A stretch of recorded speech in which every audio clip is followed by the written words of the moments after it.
शिव महापुराण की कथा कहती है, जब एक लोटा जल हम देवाधिदेव महादेव को समर्पित करते हैं, शंकर जी को जल चढ़ाते हैं, तो तुम्हारा चढ़ाया गया जल तुम्हारे मरने के बाद क्या देगा, इसका वर्णन शिव पुराण नहीं करती। पर शिव पुराण कहती है कि तुम्हारा अगर एक लोटा जल तुम महादेव को चढ़ा रहे हो तो यह पक्का है कि तुम्हारे मरने से पहले वो जल तुम्हारा तल जरूर बदलेगा, ये निश्चितता है।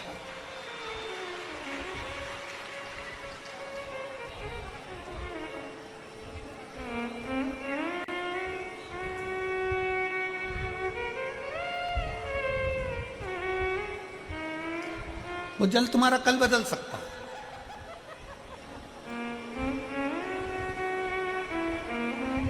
आपने शिव जी को जल चढ़ाया है, वो चढ़ाया गया जल तुम्हें फल दे सकता है।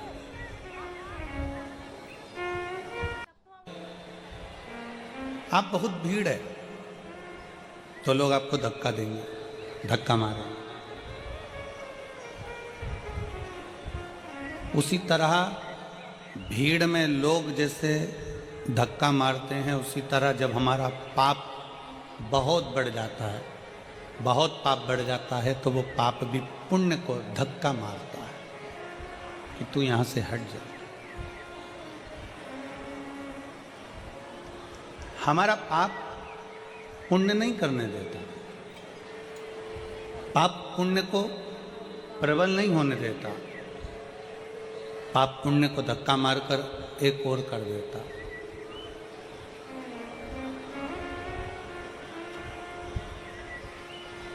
शिव महापुराण की कथा कहती है कि बहुत भीड़ होने पर लोग धक्का देते हैं, उसी तरह पाप भी पुण्य को धक्का देता है कि तू एक और हो जा, इसको पाप करने दे, इसको पाप और बढ़ाने दे। पाप जब बढ़ेगा तो ये अच्छा कर्म अगर करेगा तो इसको भगवान की शरणागति मिल जाएगी, और अगर पाप ही पाप करता रहेगा, बेकार ही बेकार कर्म करता रहेगा, तो फिर भटक जाएगा।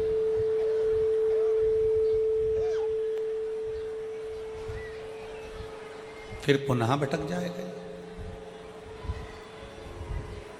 तो शिव महापुराण की कथा कहती है, जैसे भीड़ धक्का देती है, बहुत भीड़ होने पर धक्का लगता है, उसी तरह शिव महापुराण की कथा कहती है, जब हम भगवान शंकर को एक लोटा जल समर्पित करते हैं, शिव जी की अविरल भक्ति को धारण करते हैं, शंकर भगवान के भजन में हम डूबे रहते हैं, श्री शिवाय नमस्तुभ्यम हम जपते रहते हैं, भगवान शंकर का गुणगान करते रहते हैं, तो भगवान शिव भी हमें उन्नति की ओर बढ़ाने के लिए, आगे बढ़ाने के लिए एक थोड़ा सा धक्का मार ही देते हैं और हम उन्नति की सीढ़ी पर चढ़ ही जाते हैं।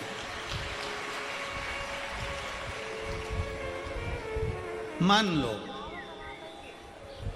यदि किसी एक लक्ष्य को आप लेकर बैठे हैं,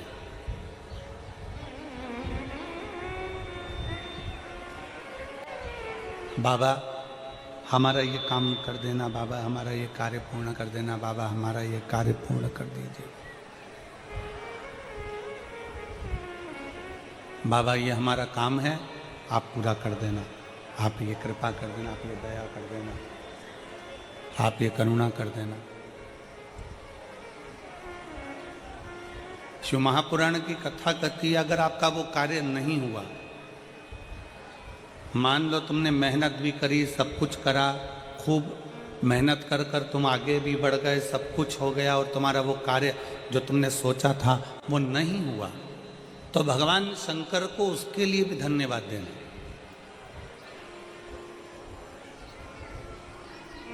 तुम्हारा सोचा हुआ कार्य अगर नहीं हुआ है तो भगवान शंकर को उसके लिए भी धन्यवाद देना कि बाबा हो सकता है कि तूने मेरे लिए और भी कुछ अच्छा सोच कर रखा होगा, इसलिए अभी तूने वो कार्य नहीं होने दिया, आगे चलकर तू जरूर करेगा।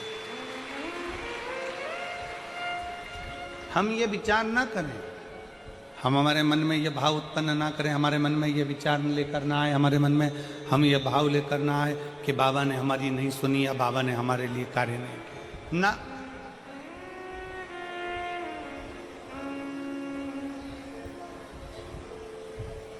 जितने इस पवित्र पावन प्रांगण के अंदर बैठकर, इस फरीदाबाद की पवित्र भूमि पर बैठकर शिव महापुराण की कथा का लाभ ले रहे हैं, जितने भगवान शंकर की कथा का रसतत्व ग्रहण कर रहे हैं, भगवान शिव की कथा को सुन रहे हैं,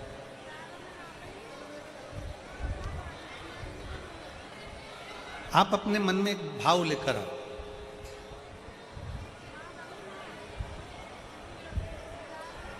कि भोले बाबा, भगवान शिव, माँ जगत जननी माता जगदम्बा पार्वती हमारे माता पिता हैं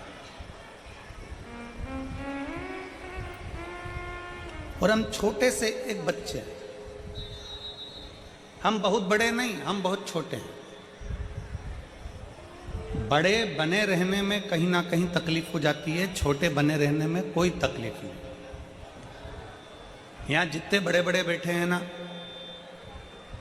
जितने यहाँ पर बड़े बड़े अधिकारी बैठे हों, फैक्ट्री के मालिक बैठे हों, जितने पदाधिकारी गण बैठे हों, जितने 2-4 मकान, बंगला, गाड़ी, जमीन, जायदाद के खूब पैसे वाले भक्त बैठे हों, तो उनसे पूछना कि एक साधारण सा भक्त और एक धनपति, दोनों में क्या अंतर है? जो ज्यादा बढ़ता चले जाता है, मानसिक टेंशन उसको बढ़ता चले जाता है। जो साधारण है, एकदम छोटे से मकान में रह रहा है, अपनी जिंदगी मस्त होकर जी रहा है, 2 रोटी प्रेम की खा रहा है, गाड़ी है, धर्म पत्नी, बच्चे अच्छे से पढ़ाई भी कर रहे हैं, सब कुछ अच्छी जिंदगी जी रहा है, उसको कोई टेंशन नहीं, वो अपना जीवन जी रहा है।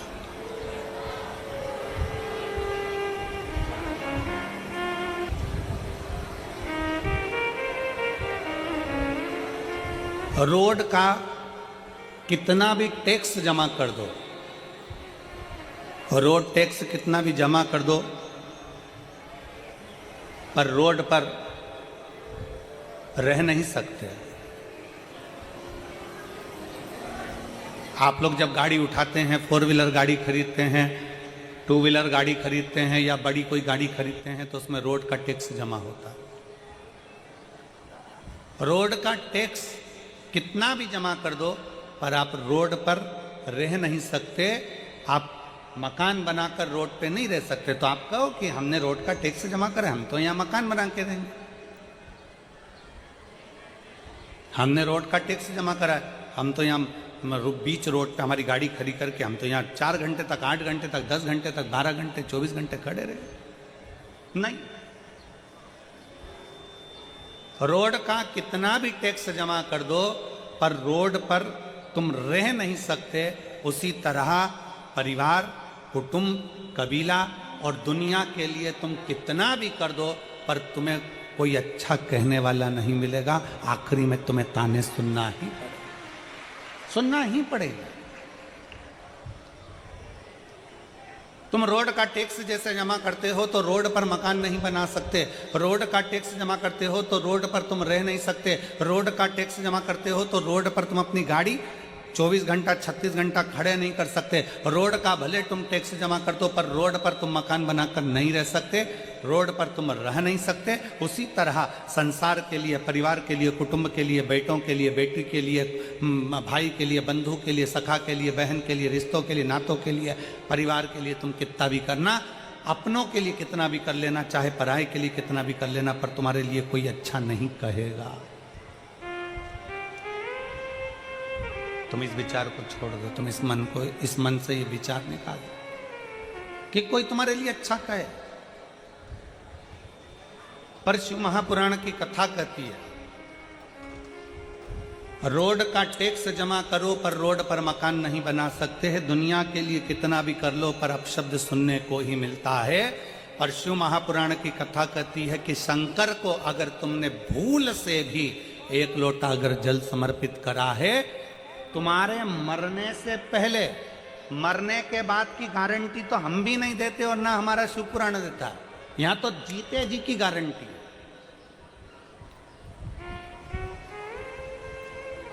कई लोग कहते हैं कथा सुनोगे तो बैकुंठ चले जाओगे, बैकुंठ में तुम्हारा निवास होगा। हमने अपनी व्यासपीठ से आज तक नहीं कहा कि तुम बैकुंठ जाओगे कि नरक जाओगे, क्योंकि हम खुद भी जाकर देख के नहीं आए। तो तुमको काहे को बोले कि तुम बैकुंठ जाओगे कि नरक जाओगे?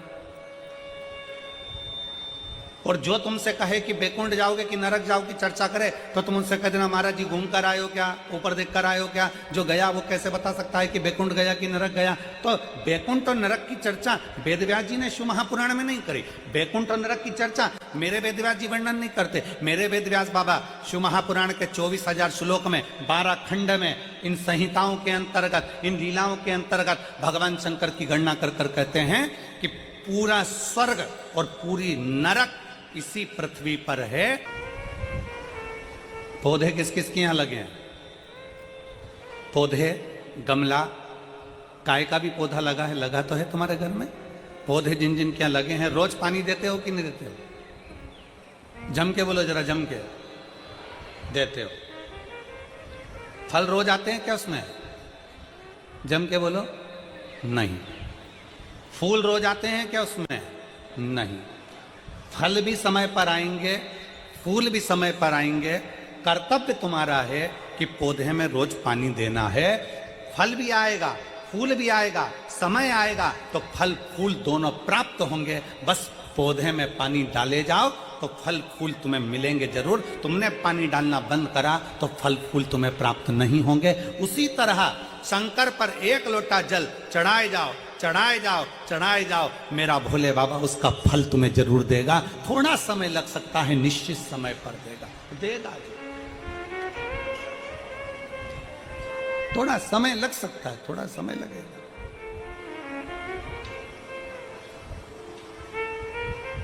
और शंभु शरने पड़ी मांगू घड़ी रे,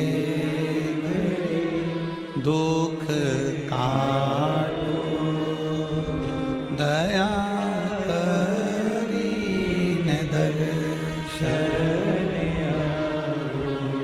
शंभु शरणे मांगू घड़ी रे, दुख काटो दया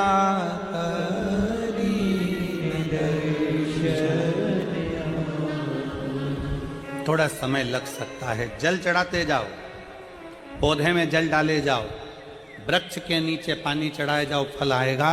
पौधे में जल डाले जाओ, फूल जरूर आएगा।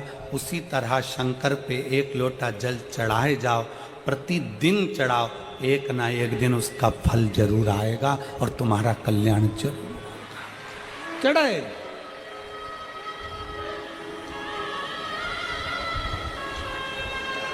कोई जल्दी बनता है, कोई लेट बनता है। शंकर को जल चढ़ाने वाला एक दिन सेठ जरूर बने। थोड़ा समय लग सकता है, थोड़ा थोड़ा आगे पीछे हो सकता है, थोड़ा समय आगे पीछे होगा, पर होगा जरूर।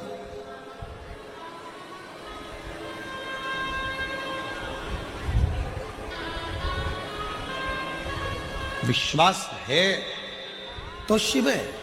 एक कथा आती है वरकरेश महादेव की। एक कथा आती है वरकरेश्वर महादेव की। और ये वरकरेश्वर महादेव कोई साधारण महादेव नहीं है।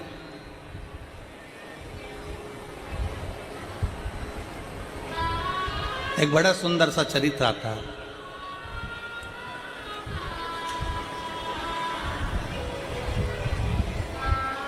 मही सागर संगम।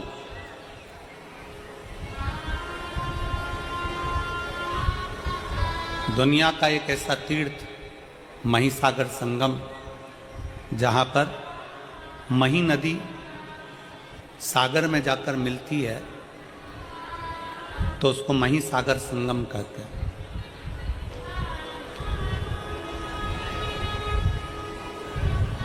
ये वो मही नदी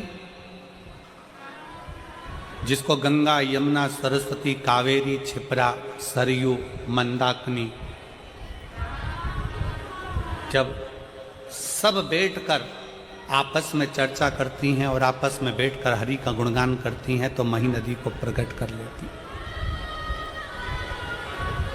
ये मही नदी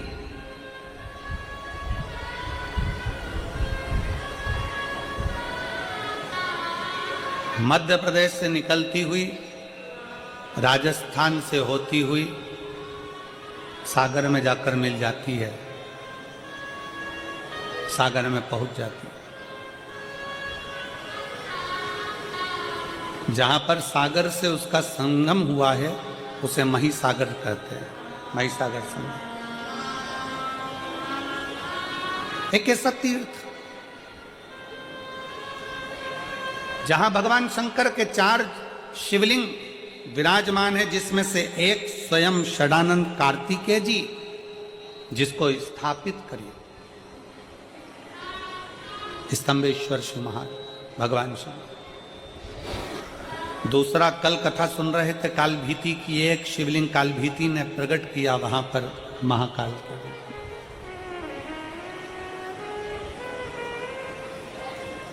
एक स्वयं सिद्धनाथ के रूप में, सिद्धेश्वर के रूप में प्रकट किया, और दूसरा है वर्करेश्वर महादेव। कभी जिंदगी में अगर मौका मिले तो मही संगम एक बार जरूर जाएं और मही संगम का दर्शन करें। वर्करेश्वर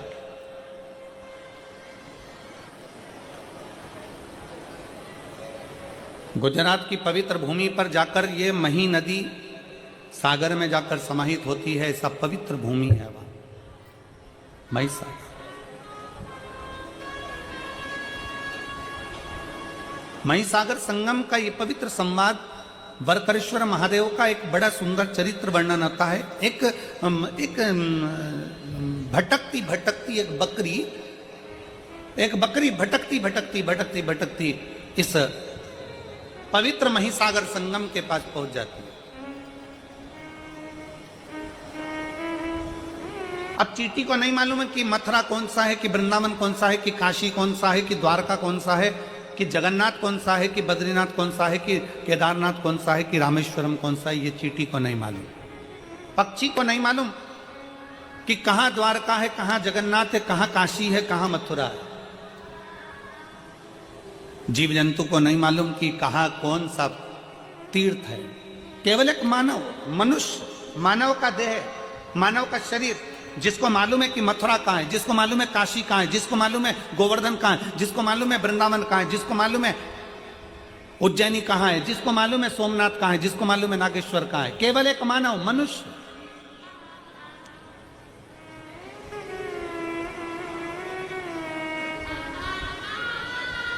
कभी तुमने कहीं सुना है, लाखों की संख्या में आप लोग बैठे हो और लाखों करोड़ों की संख्या में आस्था चैनल पर लोग इस कथा को श्रवण कर रहे हैं, शिव भक्त इस कथा को सुन रहे हैं, और लाखों की संख्या में लोग इसको फेसबुक यूट्यूब पर कथा श्रवण कर रहे हैं।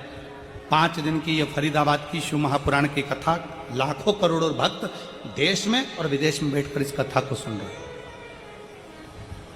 कभी किसी ने सुना कि गाय को ले जाकर तीर्थ कराओ, कभी किसी ने सुना चींटी को ले जाकर तीर्थ कराओ, कभी किसी ने सुना कि कुत्ते को ले जाकर तीर्थ का स्नान कराओ, कभी किसी ने सुना पशु को ले जाकर तीर्थ का स्नान कराओ, कभी किसी ने सुना कि पक्षी को तीर्थ का स्नान कराओ।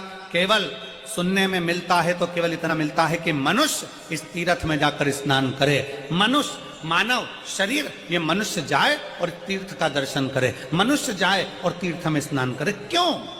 क्या चींटी के लिए तीर्थ नहीं है? क्या चींटे के लिए तीर्थ नहीं है? क्या पशु के लिए तीर्थ नहीं है? क्या पक्षी के लिए तीर्थ नहीं है? केवल एक मनुष्य के लिए क्यों लिखा कि मानव तीर्थ में जाए?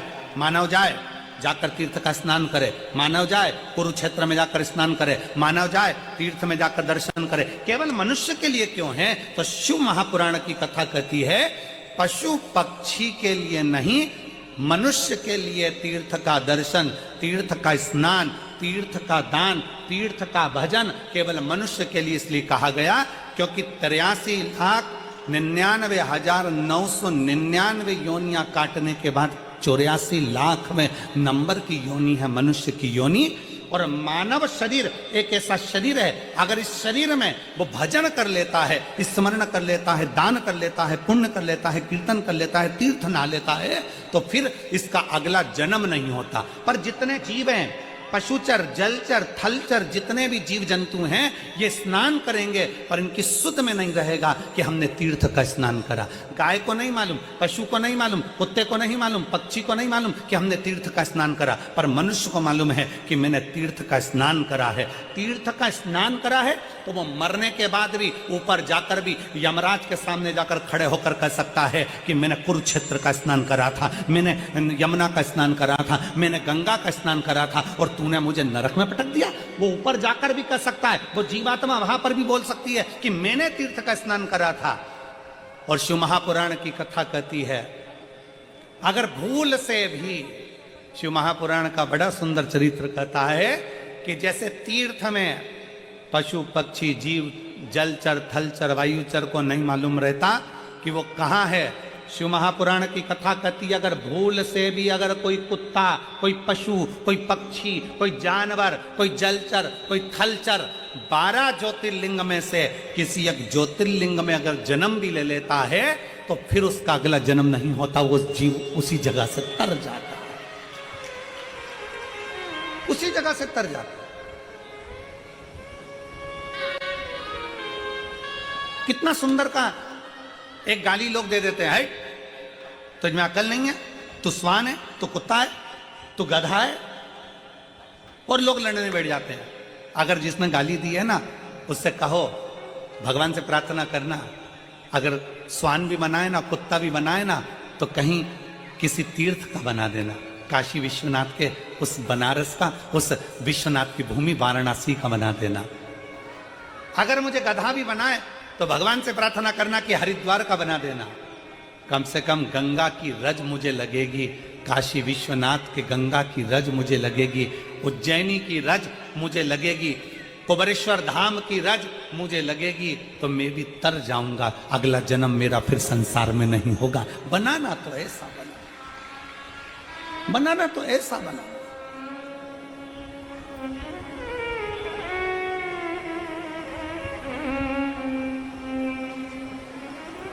और शंभु शरणे पड़ी मांगू घड़ी रे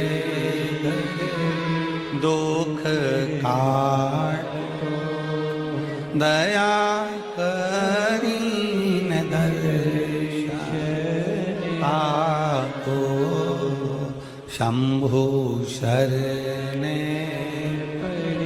मांगू घड़ी रे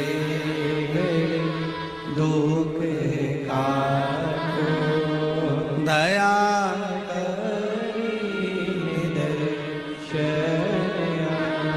शिव कथा कर रही है, भगवान शंकर का संवाद कर रहा है, शिव महापुराण कर रही है। बकरी को नहीं मालूम था कि ये महिसागर संगम है।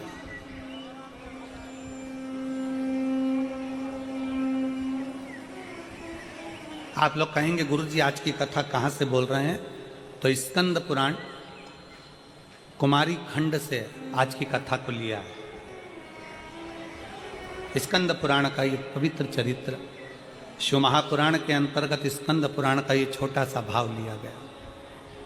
कोई तुमसे पूछे ये महिसागर की कथा गुरुजी कहां से लेकर आ गए, ये सुंदर बरकरेश्वर महादेव की कथा कहां से लेकर आ गए, तो महिसागर संगम कथा स्कंद पुराण कुमारी खंड से बोली जाए। एक बकरी, उसको नहीं मालूम बकरी को तीर्थ क्या है, बकरी को नहीं मालूम कि क्या धाम है, बकरी को नहीं मालूम कि कहां।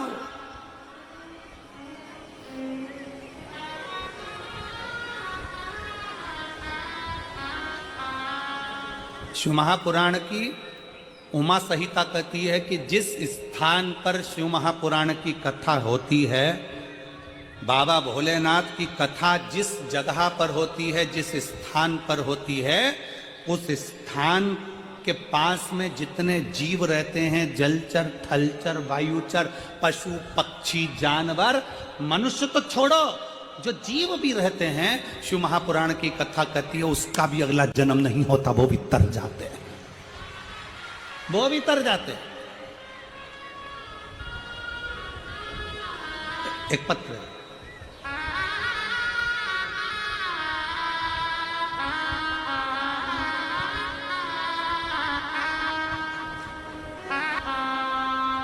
मैं हरियाणा की, ये क्या लिखा है, प्रिय इज्जर जिले के असदपुर खेड़ा की रहने वाली हूँ। असदपुर खेड़ा की रहने वाली हूँ।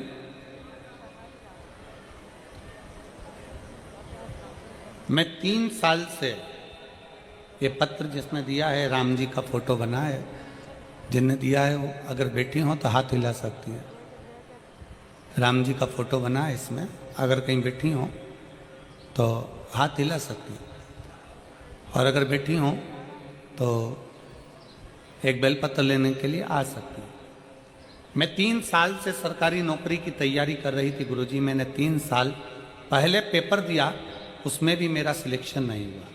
3 साल तक मैं रेगुलर पेपर देती रही, पर मेरा कोई सिलेक्शन नहीं हुआ। गुरुदेव, अब मैं करूं तो करूं क्या? तब मैंने आपकी कथा सुनना प्रारंभ करी, और आप कहते हो कि दिल से पढ़ो, दिल से अध्ययन करो, 4 गुना पढ़ाई करो और 4 गुना अध्ययन करो। मैंने वो भी कर कर पढ़ाई करी, एग्जाम दिया, पर उसका भी कोई रिजल्ट नहीं। अब करूं तो करूं। तब मुझे मन में आया कि सीहोर वाला गुरुजी कहता है कि पशुपतिनाथ का व्रत करो, और मैंने पशुपतिनाथ का व्रत करना प्रारंभ करा। गुरुदेव, आप कहते हो कि पंडाल में बैठकर कथा का रसपान करो। मैंने पंडाल में बैठकर भी कथा का रसपान किया, और बाबा ने क्या मुझे दिया पंडाल में बैठ के कथा सुनने का फल।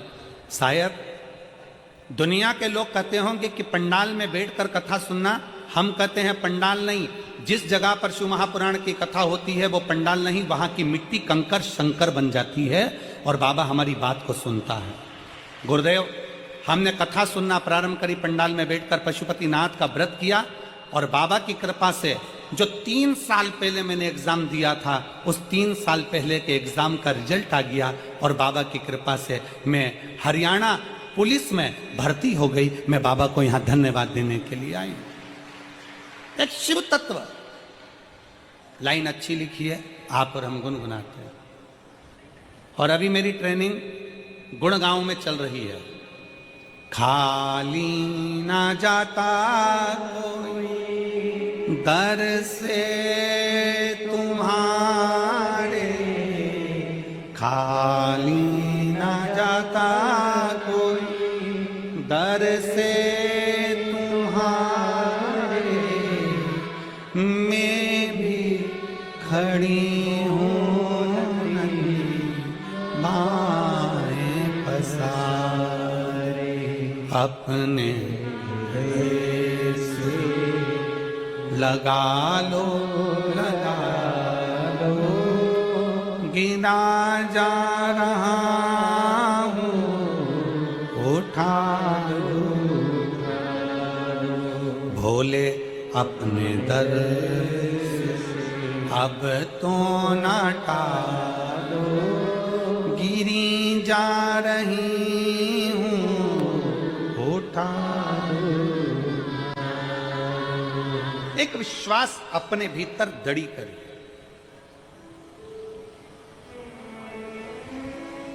एक भरोसा अपने भीतर दड़ी करिए। एक जीव जंतु को नहीं मालूम कि हम कहां पर हैं, एक पशु को नहीं मालूम कि हम कहां पर, एक पक्षी को नहीं मालूम कि हम कहां पर हैं।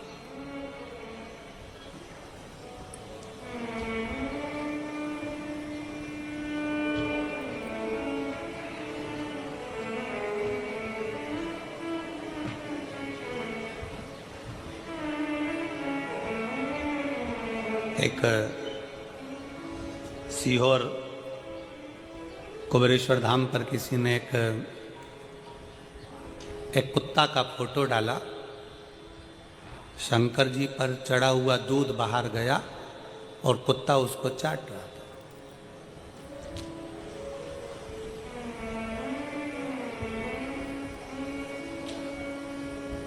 फोटो डालकर उसने लिखा कि गुरु जी से कहना कि जो दूध चढ़ता है वो कुत्ता बिल्ली पीते रहते हैं, तो गुरुजी ने मंदिरों की सफाई तो करवा ही दी है, पर ऐसा कर दो कि यह कुत्ता बिल्ली मंदिर के द्वार पर ना आए और वहाँ दूध वगैरह ना पिए। अब वो पत्र हमको वो मैसेज कहा, गुरुजी ये मैसेज आया।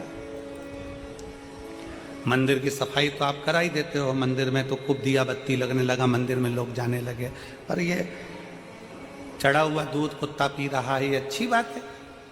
तो जिसने वो मैसेज भेजा था, बहुत पहले की बात है, हम उनसे कहेंगे आपका चढ़ाया गया दूध, शिव पर चढ़ा हुआ जल आप और हम पीते हैं तो बाबा की कृपा आप और हम पर हो जाती है। अगर वो चढ़ा हुआ दूध किसी स्वान ने पी लिया, कुत्ते ने पी लिया, तो उसकी भी तो जिंदगी संवर गई है, उसका भी तो जीवन संवर गया। मेरे शंकर भगवान का एक नाम है पशुपति नाथ। शिव केवल तुम्हारे ही नहीं, शिव केवल सीवर वाला महाराज का नहीं, शंकर भगवान केवल तुम्हारे नहीं, शंकर भगवान केवल मनुष्य के नहीं, शंकर भगवान तो पशु के भी देव हैं, इसलिए उसको पशुपति नाथ कहते हैं।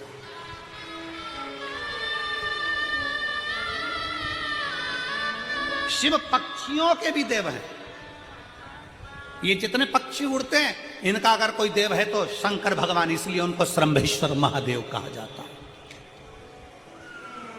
पक्षी का रूप रखकर भगवान शंकर ने, भगवान नारायण नरसिंह बनकर आए थे और बहुत गुस्सा कर रहे थे, तो पक्षी का रूप रखकर शंकर भगवान ने अपने पंजे में उनको पकड़ा और ले जाकर बद्रीनाथ में अलकनंदा नदी में उनको डाल दिया, नरसिंह भगवान को। इसलिए आज भी जहां पर ताप्ती कुंड है, गर्म पानी जहां पर आता है, उसके नीचे देखोगे तो एक बड़ी सी शिला मिलेगी, वो नरसिंह शिला है। वहां के पंडा जी को पूछना कि नरसिंह शिला कहां है तो बता देंगे। आज भी शिव केवल पशुओं के देवता नहीं, वो पशुपति नाथ हैं। शंकर केवल मनुष्य के देवता नहीं, वो विश्वनाथ हैं। शंकर केवल पक्षियों के देवता नहीं, वो श्रमेश्वर नाथ हैं। शंकर भगवान जीव और जंतु के भी देवता हैं। शंकर भगवान एक बकरी एक बकरा का भी देव है, उसका नाम बर्तरेश्वर महादेव है। कोई साधारण है शंकर? पीपल देव का भी देव है महादेव, इसलिए नाम पड़ गया पिपलेश्वर महादेव। बड़ के वृक्ष का भी देव है महादेव, तो बटकेश्वर महादेव। ऐसा कौन सा देव है जो शंकर की शरणागति में नहीं है? ऐसा कौन देव, ऐसा कौन पशु, ऐसा कौन सा पक्षी, ऐसा कौन सा जानवर, ऐसा कौन सा जीव जो शंकर की शरणागति में नहीं है?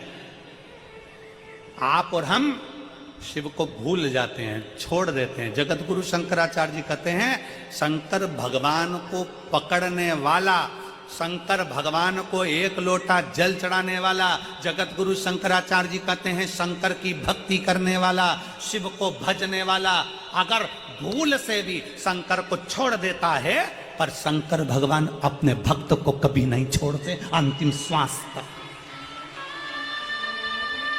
शिव नहीं छोड़ते अंतिम श्वास तक, शंकर नहीं छोड़ते आखिरी श्वास तक।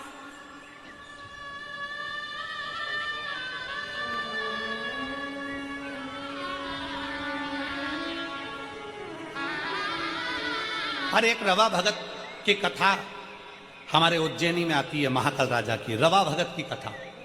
रवा भगत, एक रवा भगत की कथा आती है जो चंबल नदी के पार रहता था।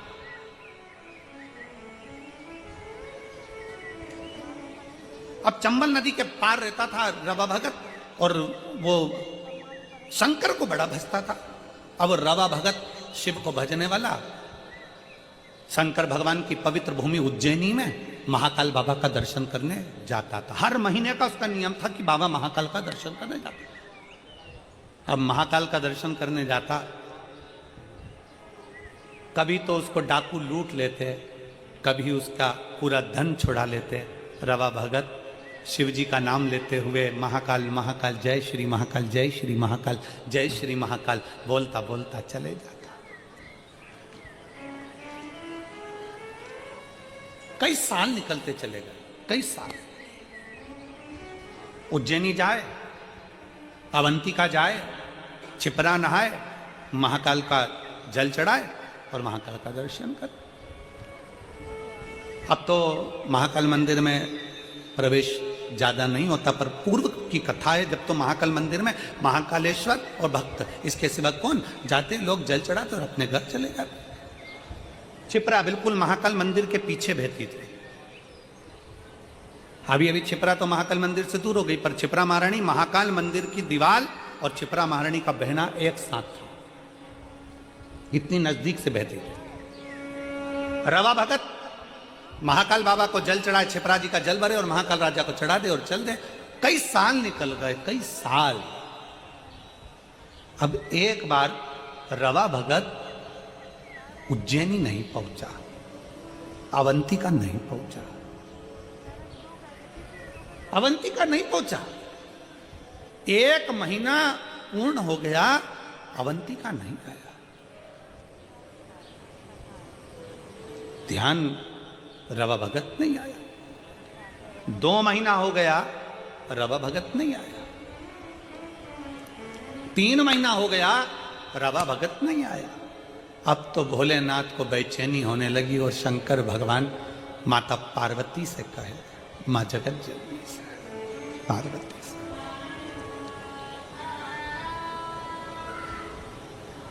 उज्जैन कौन कौन गया है? सब गए हो? रखो। शंकर जी के मंदिर में पार्वती जी हमेशा बैठी रहती है। उज्जैन महाकाल के मंदिर में पार्वती जी बैठी नहीं है, खड़ी हुई है। करें दर्शन आप लोगों ने? जम के तो बोलो, करें ना? पार्वती जी खड़ी। शिव बोले रवा भगत के लिए, पार्वती हर महीने मेरा भगत आता था, रवा भगत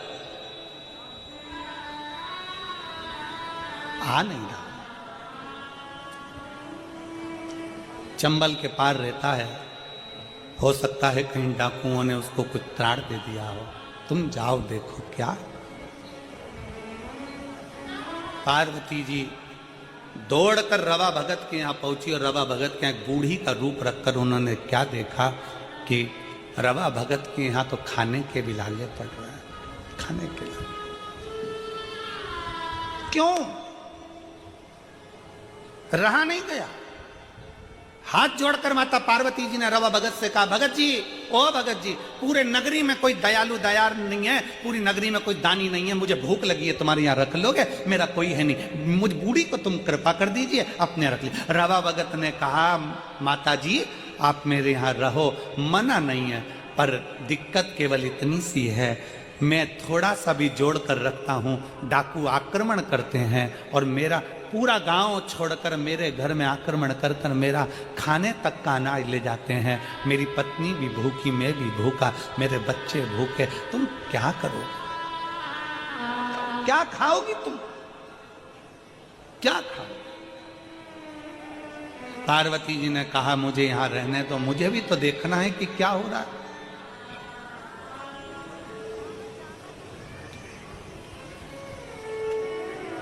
डाकुओं की टोली आई, रवा भगत के यहाँ से सब लेकर चले, अन्न का दाना नहीं। थोड़े दिन होता फिर डाकुओं की टोली आती, रवा भगत के यहाँ से फिर लेकर चले गए।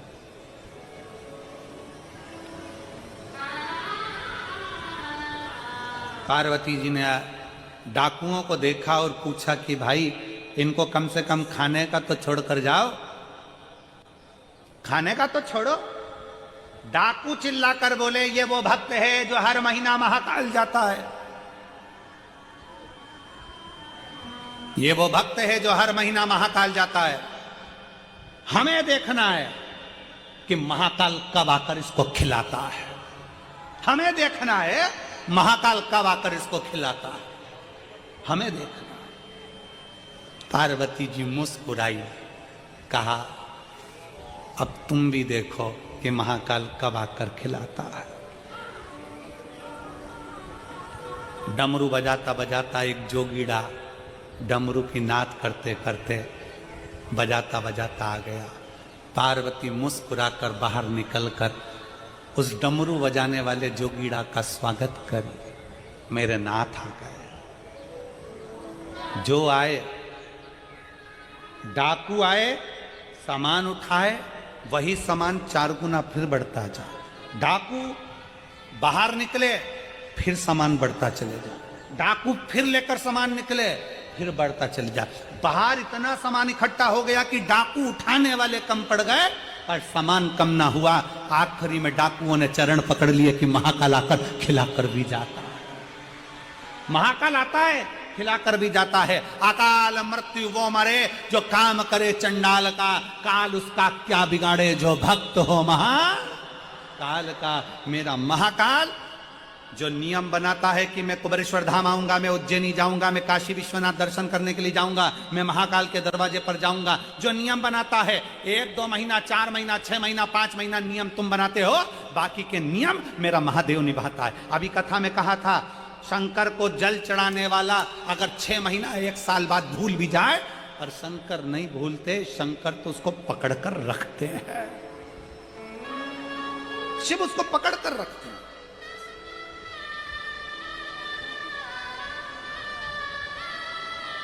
आप में से कितनी माताएं जिन्होंने ये सुना होगा कि कुल देवी की पूजन नहीं करो तो रुष्ट हो जाती है? बोलो सुना कि नहीं सुना? अरे जम के तो बोलो। वो देवता की पूजन मत करो तो वो रुष्ट हो जाते हैं। बोलो सुना कि नहीं सुना? अरे जम के तो बोलो सुना। अगर उनको प्रणाम नहीं करोगे तो रुष्ट हो जाते हैं। बोलो सही है। दिवाली पे सास को प्रणाम नहीं करो तो वो भी रूठ जाती है। बोलो सही है कि गलत है? अरे जम के बोलो जरा, ठीक है। करवा चौथ पर पति की पूजन नहीं करो तो वो रूठ जाता है। बोलो सही है कि गलत है? भाई दूज पर बहन भाई को राखी ना बांधे तो भाई रूठ जाता है। भाई दूज पर बहन भाई को तिलक ना करे तो भाई रूठ जाता है। बोलो बोलो सही है कि गलत है? संसार में सब रूठते हैं, पर शिव महापुराण की विद्येश्वर संहिता कहती है जो एक बार शंकर को जल चढ़ा देता है, शंकर उससे कभी नहीं रूठते हैं। शिव उसके गले लगते हैं, शिव गले लगते हैं। भगवान 33 कोटि देवी देवता अगर तुम्हारे घर में बैठे हैं, तुम्हारे घर में भगवान बैठे हुए हैं, सारे देवताओं को कुछ ना कुछ देना पड़ेगा। शंकर का शिवलिंग तुम्हारे घर के अंदर है। तुम अगर बाहर 1 महीना 4 महीना 6 महीने के लिए चले भी गई हो तो चले जाओ। घर में अगर शंकर का शिवलिंग है, तुम सोचोगे उस पर जल नहीं चढ़ा तो पाप करेंगे। अगर मैंने पानी नहीं चढ़ाया तो शंकर जी श्राप देंगे। मैंने शंकर जी को अगर फूल नहीं चढ़ाया शंकर जी क्रोध करेंगे। मैंने शंकर जी को बेलपत्री नहीं चढ़ाई तो वो गुस्सा करेंगे। नहीं, शिव महापुराण की कथा कहती है तुम्हारे घर के अंदर अगर शंकर का शिवलिंग है, तुम कहीं पर भी चले गए, 6 महीना 4 महीना 15 दिन 20 दिन 1 महीना कहीं पर भी चले गए, शंकर का शिवलिंग है तो एक बेलपत्री चढ़ा